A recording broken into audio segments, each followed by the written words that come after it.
The phone rang at 2:47 p.m. on a Wednesday afternoon, and I almost didn't answer it. I was elbow deep in flour, making the sourdough bread I'd been perfecting for months, and my hands were a sticky mess. But the caller ID said First National Bank, and something in my gut told me to pick up. I wiped my hands on a towel, leaving flurry smears everywhere, and grabbed the phone just before it went to voicemail. Mrs. Renshaw? A woman's voice, professional and slightly hesitant. This is Patricia Hendricks from First National Bank. I'm calling about an account matter that requires your immediate attention. I assumed it was fraud protection. Maybe someone had tried to use my card somewhere suspicious. It happens sometimes. What kind of account matter? There was a pause. The kind of pause that happens when someone is trying to figure out how to deliver bad news. Mrs. Renshaw, are you aware that your husband maintains a joint account at our institution with another individual? I laughed. Actually laughed, because the question was so absurd.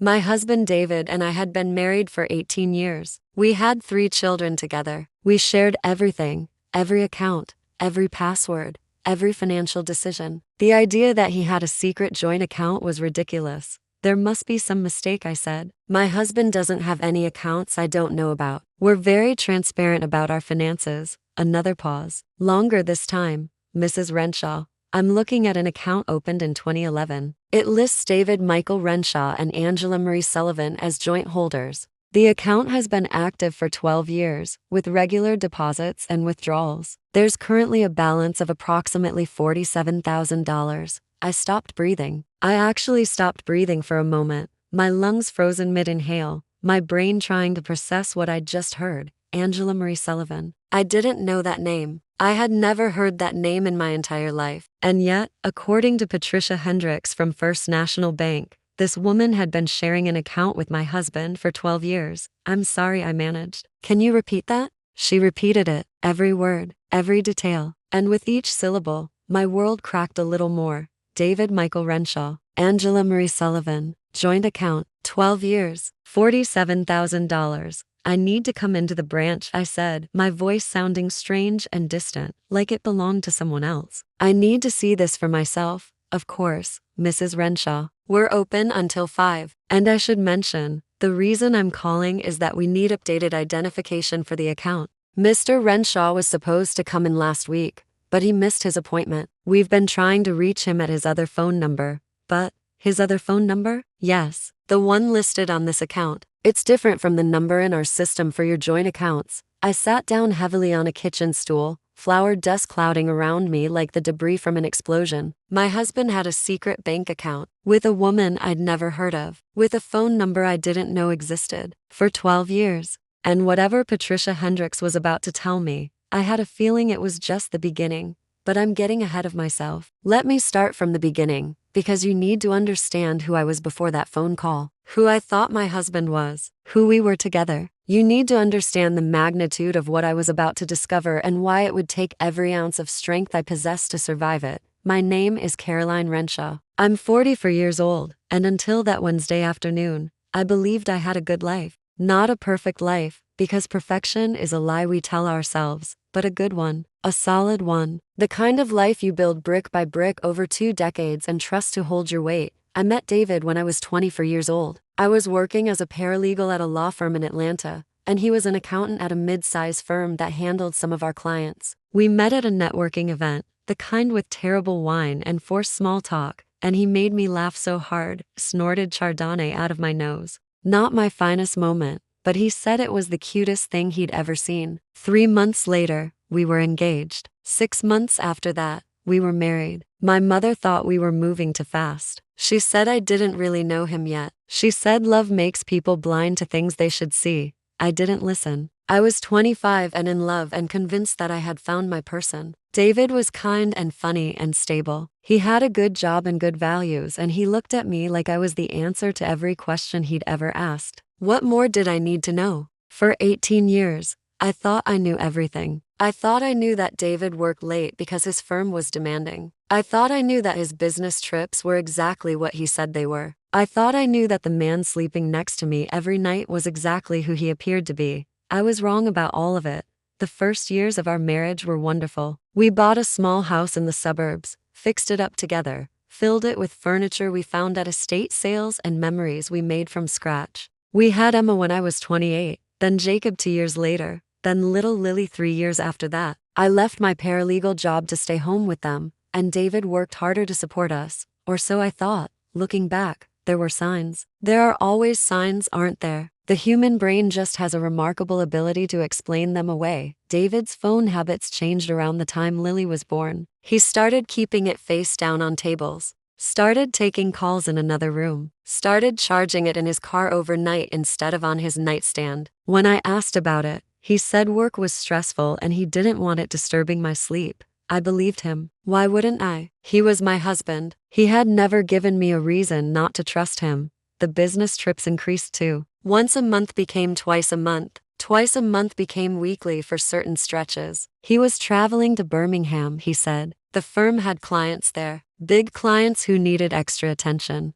I believed that too. I packed his suitcases, made sure he had enough clean shirts, kissed him goodbye at the door and counted the days until he came home. I was counting the wrong things. I should have been counting lies, but I didn't know. I didn't suspect. I was too busy raising 3 children, managing a household, supporting my husband's career. Too busy being the woman I'd been taught to be, the wife who trusts, the mother who nurtures, the partner who doesn't ask too many questions. Then the bank called, and suddenly, questions were all I had. After I hung up with Patricia Hendricks, I sat in my kitchen for a long time. The sourdough sat abandoned on the counter, slowly deflating. The flour dust settled on every surface, and I thought about what I was going to do next. My first instinct was to call David, to demand an explanation, to scream and cry and ask him what the hell was going on. But something stopped me. Some instinct that had been dormant for 18 years suddenly woke up and whispered,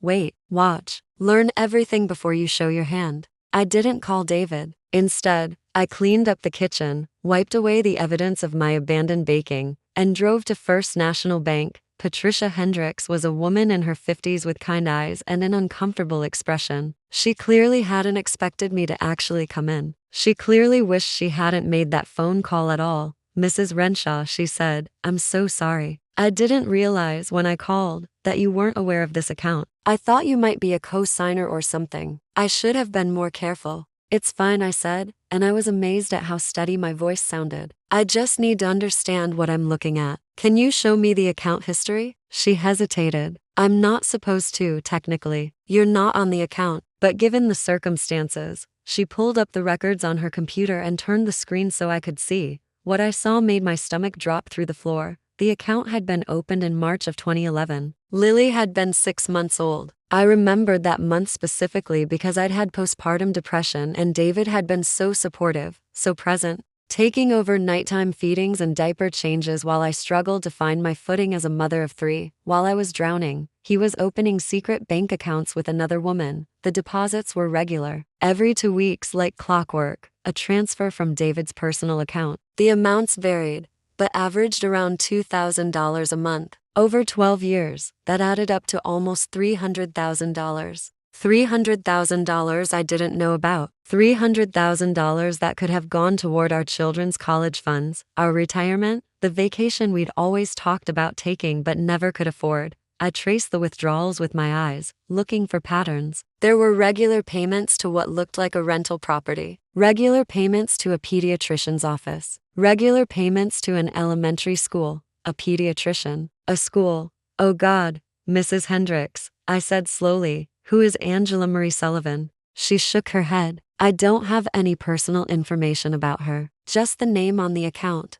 But I already knew. The pediatrician, the school payments, the regular deposits that looked exactly like child support. My husband didn't just have a secret account. He had a secret family. If you're enjoying this story, I need you to hit that subscribe button right now, because what I'm about to tell you is so much worse than what I've already revealed, and I want you here for every moment of it. Tell me in the comments where you're watching from and whether you've ever discovered a secret that changed everything. I read every single comment. Now let's continue. I left the bank with copies of the account statements Patricia had reluctantly printed for me. I sat in my car in the parking lot and stared at them until the numbers blurred. Then I did what I should have done 12 years ago. I hired a private investigator. His name was Marcus Webb, former police detective, current private investigator, specializing in infidelity cases. I found him through a lawyer friend who had sworn me to secrecy about why I needed the referral. I met Marcus at a coffee shop on the other side of town, somewhere I would never run into anyone I knew. I showed him the bank statements, told him what I suspected, and asked him to find Angela Marie Sullivan. It took him 3 days. Angela Sullivan was 36 years old. She lived in Birmingham, Alabama, in a house that David's deposits had been paying the rent on for years. She worked part-time as a dental hygienist, and she had two children, a girl named Sophie, age 11, and a boy named David JRB, age 9. David JRB, he had named his secret son after himself. He had given another woman's child his name, while our children, his legitimate children, wondered why Daddy was always traveling for work. Marcus showed me photographs. Angela was pretty, in a quiet, understated way. Dark hair, kind eyes, the soft look of a woman who believed she was loved. The children looked like their father. They had his eyes, his smile, the same dimple in the left cheek that Emma had inherited. I looked at those pictures and I felt something break inside me. Not just my heart, something deeper, some fundamental belief in my own ability to perceive reality. For 12 years, I had been living in one world while my husband secretly inhabited another. For 12 years, I had been a fool. There's more, Marcus said gently. I dug into the financial records as far as I could legally go. Your husband isn't just maintaining a second family. He's been systematically moving money out of your marital accounts for over a decade. I looked up from the photographs. What do you mean? He opened a folder and spread documents across the table. Investment accounts you didn't know about. Property holdings in his name alone. A retirement fund separate from the one you share. He's been building a parallel financial life, one that excludes you completely. How much? Marcus took a deep breath. Based on what I can trace, approximately $2.3 million. Assets that should be marital property but are positioned to look like his alone. $2.3 million. David and I lived modestly. We drove used cars. We clipped coupons. We told our children we couldn't afford things because we were saving for their futures. And all the while, my husband had been hoarding millions. There's one more thing, Marcus said. And this is the part I wasn't sure whether to tell you. Tell me. He pulled out one more photograph. This one showed David, my David, standing in front of a building with a sign that read Sullivan Family Dental. He was wearing a white coat. He had a stethoscope around his neck. Your husband isn't just an accountant, Marcus said quietly. He's a licensed dentist. He has a practice in Birmingham. He's been treating patients 3 days a week for the past 8 years. The world tilted. I gripped the edge of the table to keep from falling. That's impossible, I whispered. He works at an accounting firm. I've been to his office. I've met his colleagues. He works at the accounting firm 2 days a week, Marcus confirmed. He told you he was there 5 days. The other 3, he's in Birmingham, practicing dentistry under the name David Sullivan. Angela's maiden name. He'd stolen her name, taken her identity and woven it into his lie. He wasn't just David Renshaw, mild-mannered accountant with a wife and 3 kids in Atlanta. He was also David Sullivan, devoted dentist and father with a partner and 2 kids in Birmingham. 2 identities, 2 families, 2 entire lives, and I had only ever known about one. I sat with that revelation for a long moment, trying to make it fit into my understanding of reality. The man I had shared a bed with for 18 years, the father of my children, the person I had trusted more than anyone else in the world. He was a stranger. He had always been a stranger, and I had never known. I paid Marcus for his work and took the folder of evidence home with me. I hid it in the back of my closet, behind winter coats David never touched, and I tried to figure out what to do next. The obvious thing was to confront him, to throw the evidence in his face, demand an explanation, watch him squirm as his carefully constructed lies collapsed around him. But I kept thinking about that bank statement, about the $2.3 million in hidden assets, about the years of financial deception that had kept me dependent while David built a secret empire. If I confronted him now, he'd have time to prepare, time to move money, hide assets, construct new lies, time to make sure that when the dust settled, I would be left with nothing. I had been nothing for 12 years while he built everything. I wasn't going to let that continue. Instead of confronting David, I called a lawyer, Her name was Victoria Okafor. She was 52 years old, had been practicing family law for 25 years, and had a reputation for methodically destroying husbands who thought they could hide assets from their wives. She looked at the evidence I'd gathered and smiled. It wasn't a kind smile. "Mrs. Renshaw," she said, "your husband has made several critical errors. The joint account with his other partner created a paper trail. The property holdings, while in his name, can be traced back to marital funds. And the dual identity, the secret career, that's fraud. Not just civil fraud, criminal fraud." Criminal? He's been filing taxes under two identities. He's been maintaining separate social security records. He's been living a lie so elaborate that it crosses into illegal territory. If you wanted to, you could pursue criminal charges. I thought about that, about David in handcuffs, about the satisfaction of watching him hauled away. But I also thought about my children, about Emma, who was 17 and applying to colleges, about Jacob, who was 15 and struggling with the normal turbulence of adolescence, about Lily, who was 12 and still young enough to be devastated by her father's arrest. What are my other options? I asked. Victoria leaned back in her chair. We pursue a divorce with full financial disclosure. We use the evidence of hidden assets to argue for a disproportionate share of the marital estate. We document his fraud without necessarily involving criminal prosecution. And we position you to walk away with everything you're owed. How long would that take? 6 months to a year, depending on how much he fights. I nodded slowly. And what about Angela? And her children? Victoria's expression softened. That's more complicated. Legally, they have no claim on your marital assets. But morally, practically, those children are your husband's. They're your children's half-siblings. I hadn't thought of it that way. Sophie and David JRB, the secret children, were related to Emma and Jacob and Lily. They were connected by blood, even if they'd never met. Let's start with the divorce, I said. We can figure out the rest later. Victoria nodded. I'll need a retainer. And I'll need you to do something very difficult. What's that? Go home. Act normal. Don't let your husband know anything has changed. We need time to document everything, to position our case. If he suspects you know, he'll start moving assets. He'll destroy evidence. He'll do everything he can to protect himself at your expense. I stared at her. You want me to go home and pretend everything is fine? I know it's hard, but it's the best strategy. The longer he thinks he's getting away with it, the more rope he'll give us to hang him with. I went home. I made dinner. I smiled when David walked through the door, kissed his cheek, asked about his day. How was Birmingham? I asked, keeping my voice light. The accounting firm had a satellite office there, or so I'd always believed. Busy, he said, loosening his tie. These clients are demanding, but I think we're making progress. He had spent the day treating dental patients as David Sullivan, probably had lunch with Angela, probably helped David JRB with homework. And now here he was, slipping back into his David Renshaw skin, kissing his other wife, eating dinner with his other children. The performance was seamless. He'd been doing it for 12 years. Of course it was seamless. I spent 3 months pretending. 3 months of smiling at a stranger, sleeping next to a liar, maintaining a facade of normalcy while Victoria and her team built a case so comprehensive it would leave David with nowhere to hide. It was the hardest thing I've ever done. Harder than childbirth, harder than my mother's death, harder than anything I could have imagined. Every morning I woke up next to him and had to pretend I didn't know. Every evening I had to listen to his lies and nod along. Every weekend I had to watch him play with our children, knowing he was doing the same thing with his other children 300 miles away.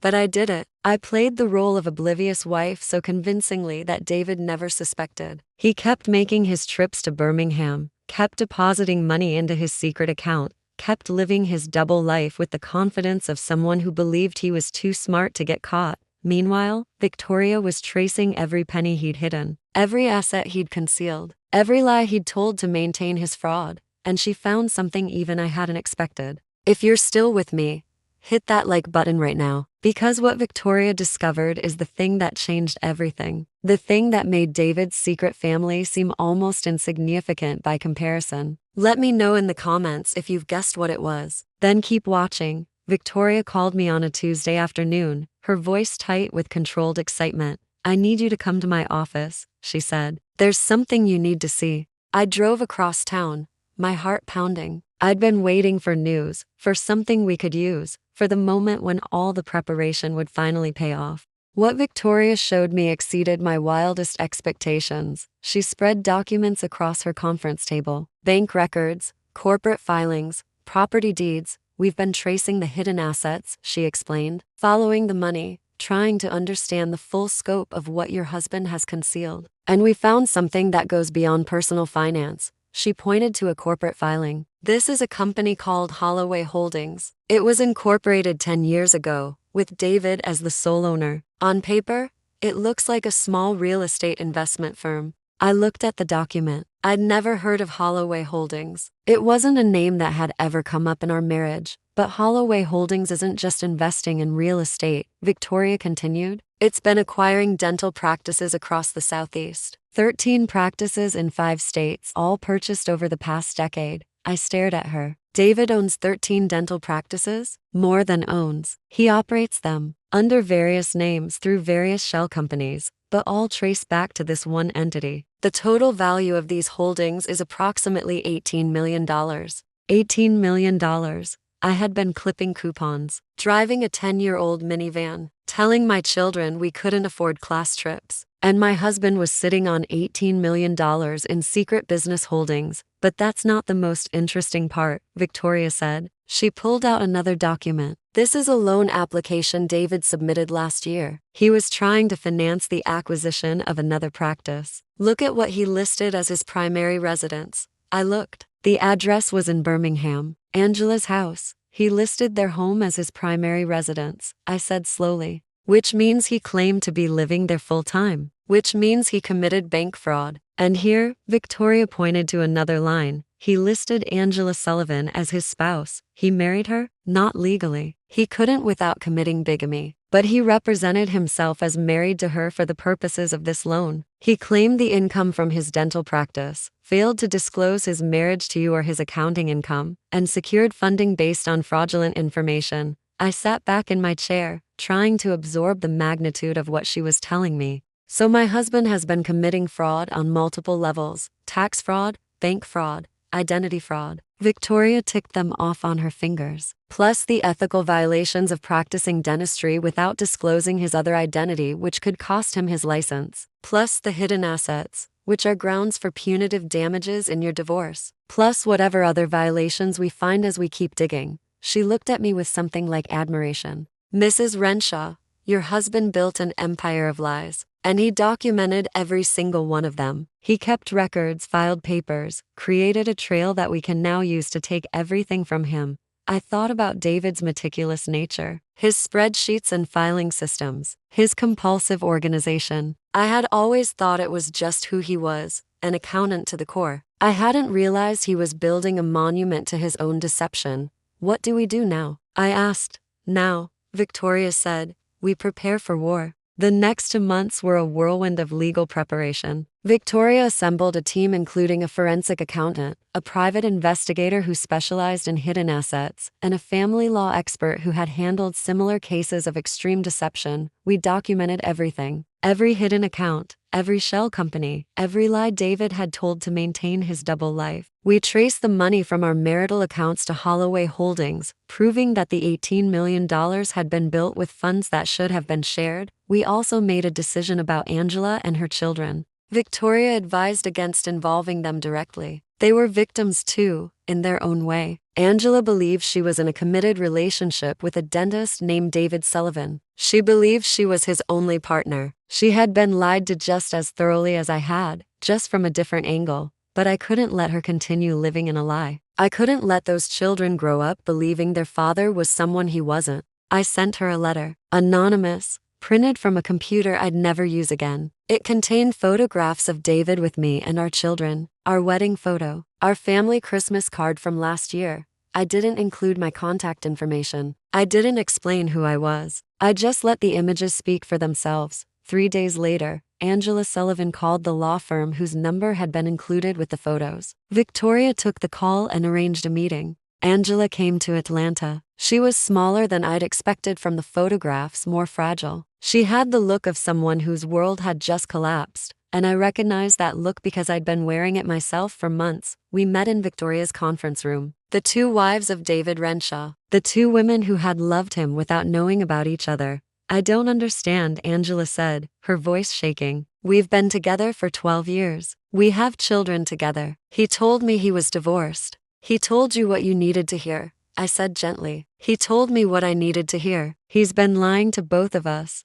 Angela looked at the photographs, at the evidence of a marriage she hadn't known existed. Tears streamed down her face. I loved him, she whispered. I built my whole life around him. So did I. We sat in silence for a moment, two women bound together by a man who had treated both of us as interchangeable pieces in his puzzle of deception. What happens now? Angela asked. Now we take everything from him, I said. And we make sure he never does this to anyone again. Angela agreed to cooperate. Her testimony about their relationship, about David's representation of himself as divorced, about the life they had built together, would be crucial evidence of his fraud. She also agreed to something else, something that would only matter later, after the dust had settled. We agreed that our children would know each other, that Emma and Jacob and Lily would meet Sophie and David Jr.B., that the five of them, connected by blood even if they had been separated by lies, would have a chance to build something real out of the wreckage their father had created.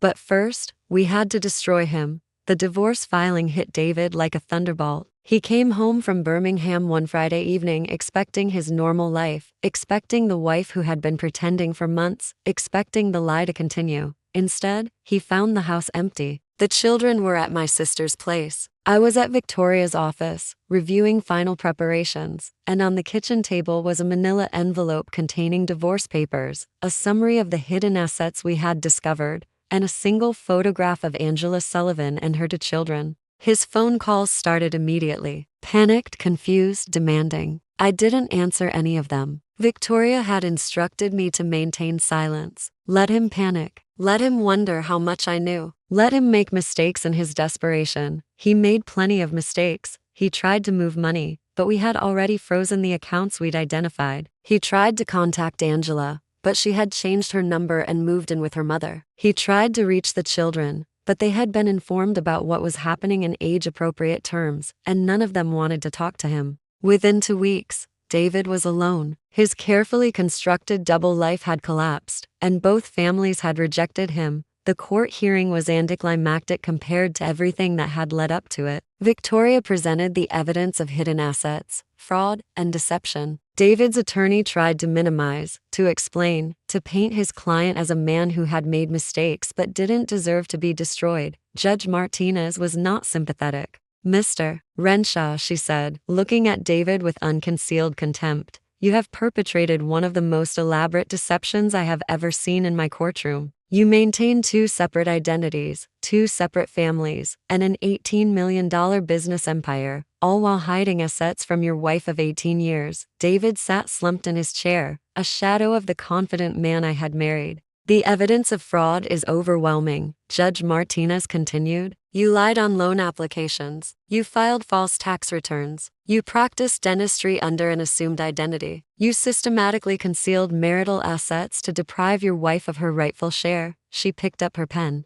Given the extraordinary nature of this deception, I am awarding Mrs. Renshaw 70% of all marital assets, including the full value of Holloway Holdings. Mr. Renshaw will retain 30%. Which will be significantly reduced by the tax penalties and legal consequences he will face as a result of his fraudulent activities. 70% of $18 million in business holdings, of the hidden accounts, of the properties and investments David had accumulated while pretending we were too poor for family vacations. But that wasn't all. Additionally, Judge Martinez said Mr. Renshaw is ordered to pay child support for all 5 of his children. His denial of the Sullivan children in court filings was particularly egregious, given the DNA evidence confirming his paternity. He will provide for all of his children equally, regardless of which household they reside in. David's head dropped into his hands. The man who had built an empire of lies was watching it crumble in real time. Finally, the court recommends referral of this case to the state's attorney general for investigation of potential criminal charges. The scope of Mr. Rensha's fraud suggests a pattern of behavior that extends beyond family court matters, criminal charges. Victoria had warned me this might happen, that the fraud was too extensive to stay contained in divorce proceedings, that David might face actual prison time for what he had done.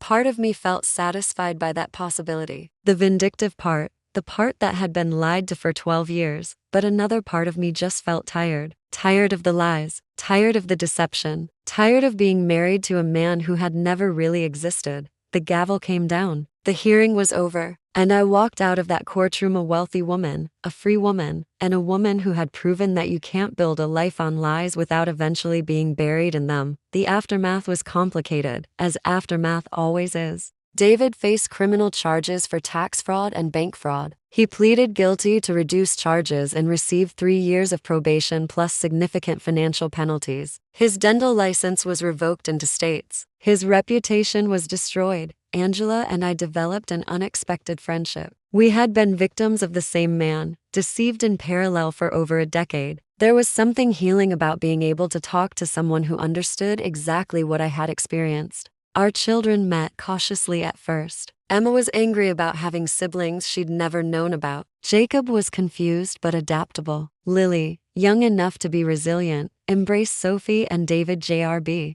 as new playmates in her expanding family. Sophie and David JRB struggled the most. They had believed their father was David Sullivan, devoted dentist. Learning that he was actually David Renshaw, married accountant with another family, shattered their understanding of who they were. But children are stronger than we give them credit for. Over time, all 5 of them built relationships with each other. They were siblings, regardless of the circumstances that had created them. That bond was real, even if the man who had created it was a fraud. As for David himself, I saw him once after the divorce was finalized. He showed up at the house, looking broken, asking to talk. I let him in because I wanted to hear what he had to say. After 12 years of lies, I wanted to understand why. We sat in the living room, the same room where we had spent 18 years together. He looked at his hands while he talked. I never meant for it to happen, he said. I met Angela when I was in dental school. Before I met you, we dated for a year, then broke up when I moved to Atlanta. When I reconnected with her later, I was already married to you. I told myself it was just one time, just closure. But then she got pregnant with Sophie. You could have told me then, I said. We could have dealt with it. I was afraid, he admitted. Afraid of losing you. Afraid of what it would mean. So I just kept it separate. Built a wall between my 2 lives. Told myself that as long as no one knew, no one would get hurt. Everyone got hurt. I know. He finally looked up at me. I'm sorry, Caroline. I know it doesn't mean anything now, but I am sorry. I studied his face, looking for the man I had married. He was still there somewhere, underneath the lies and the years, but I couldn't reach him anymore.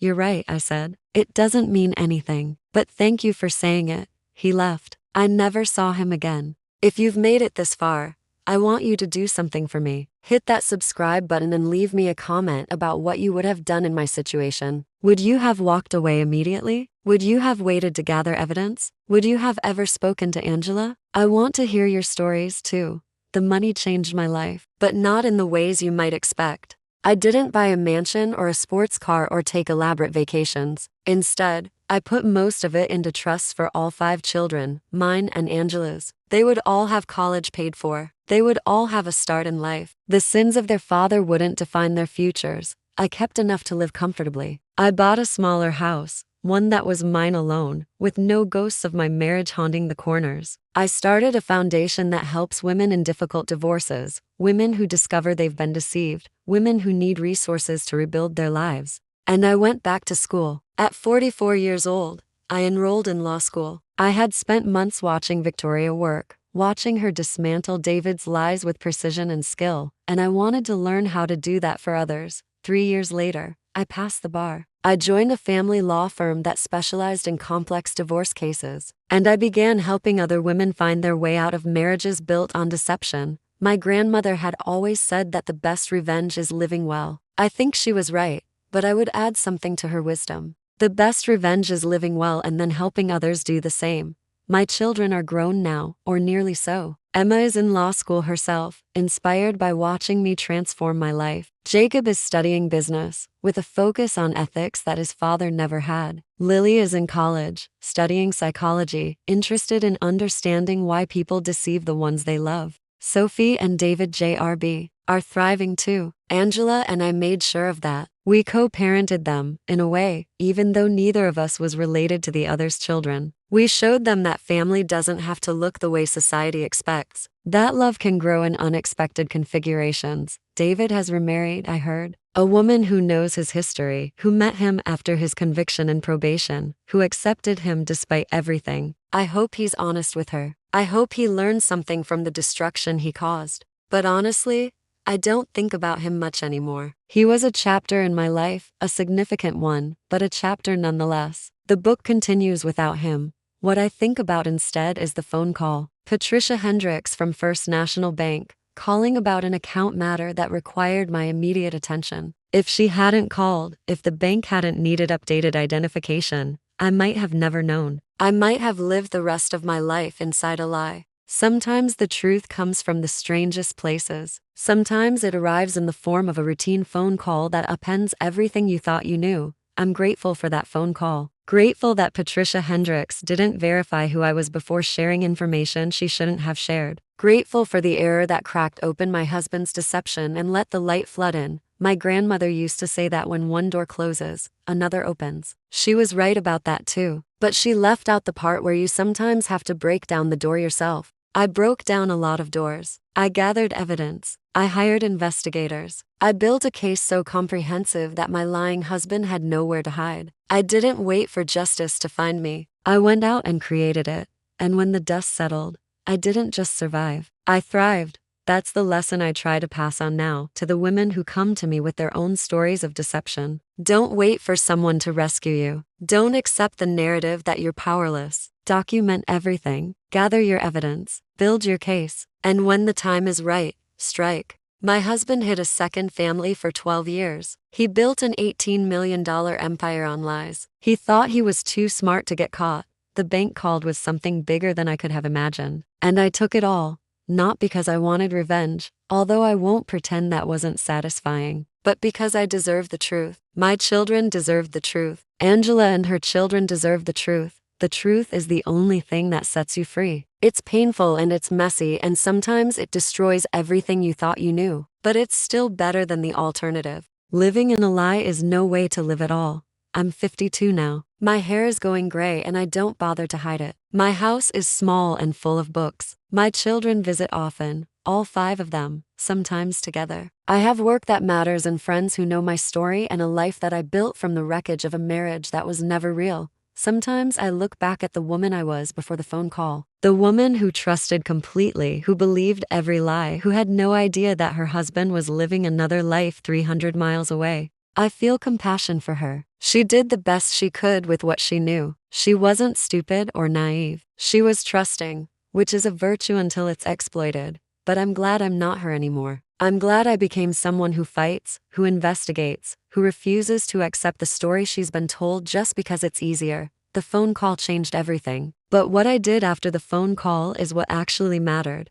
Thank you for listening to my story. Thank you for staying with me through all of it. If you've been deceived by someone you trusted, know that it's not your fault. Know that the lies people tell say everything about them and nothing about you. Know that you can survive this and come out stronger. If you're in a situation now where something doesn't feel right, trust your instincts. Investigate, document, prepare.